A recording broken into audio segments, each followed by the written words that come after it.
Now we're going to discuss bridling. We're down at RMSJ here with Breeze, and we're about to put a bridle on. We've already put the martingale on first, then the saddle, then we put the bridle on.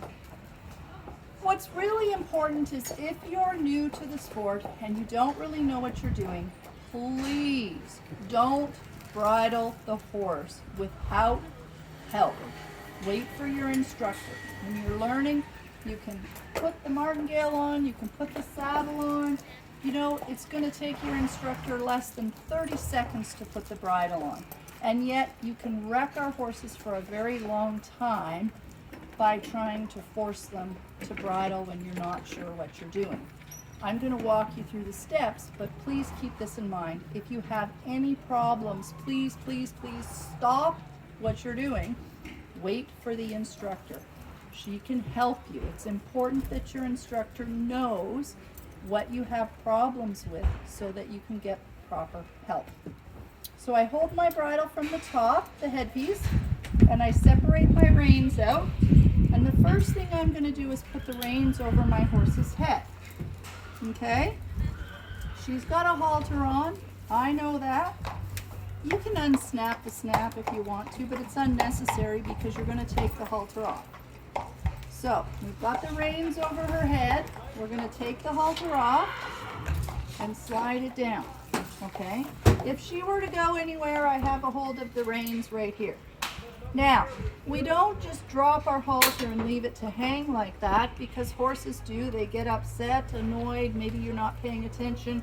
Your horse puts its foot through the halter, pulls back, panics, the horse is hurt, and so are you. Okay? It's not a very good idea. Best thing is just to untie the halter, okay?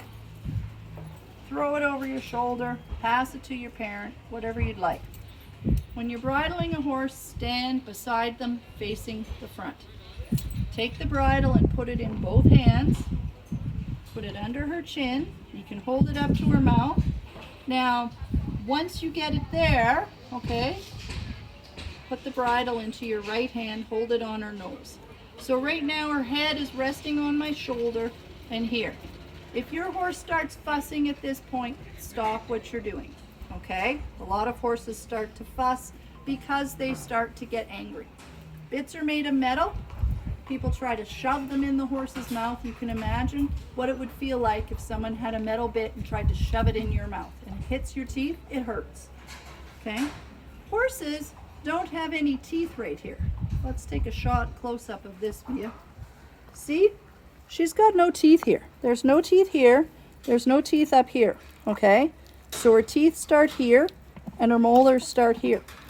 So we've got a nice area. Yes, Breeze is letting me know that she doesn't like that taste. So we put the bit on our hand and put our thumb right in that spot. And sometimes I push down. Okay, and they open it. Now when they open their mouth, this right hand has to pull the bit up. If you don't pull the bit up, your horse backs up and spits out the bit. My left hand grabs the top.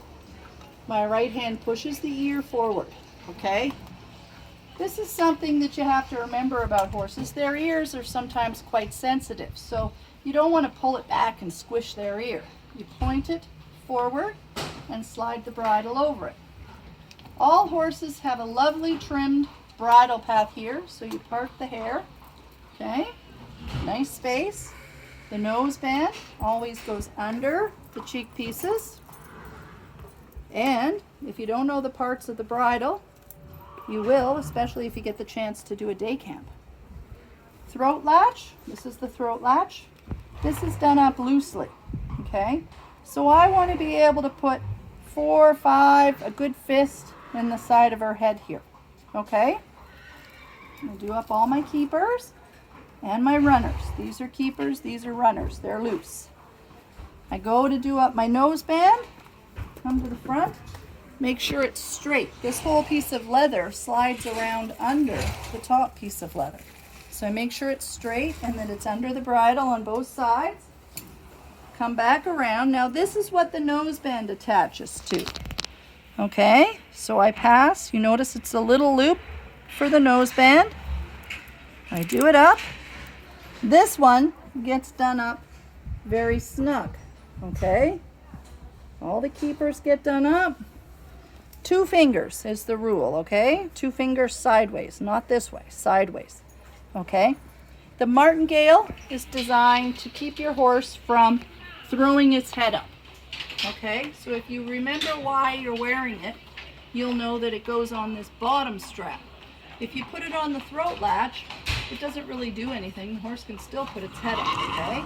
That's a common area that beginners tend to mess up on. So you're holding your horse's nose down. Most of our horses don't really need to go into martingale. They don't throw their heads up anyways, but we like to use the neck strap as a teaching aid, okay? And your instructor can explain more to you about that. You're ready to lead your horse. You take the reins over their head, hold the reins together right under their chin, and the end in this hand, and you're ready to go for your lesson. One more thing we should discuss is once you have your horse bridled, you can't leave it, okay? You can't walk away. You can't tie your horse up with the reins, okay? You're stuck. So make sure that you're ready to go before you put your bridle on. That's the reason it's the last thing that we do before we get on, okay? Have fun in your lesson. Bye.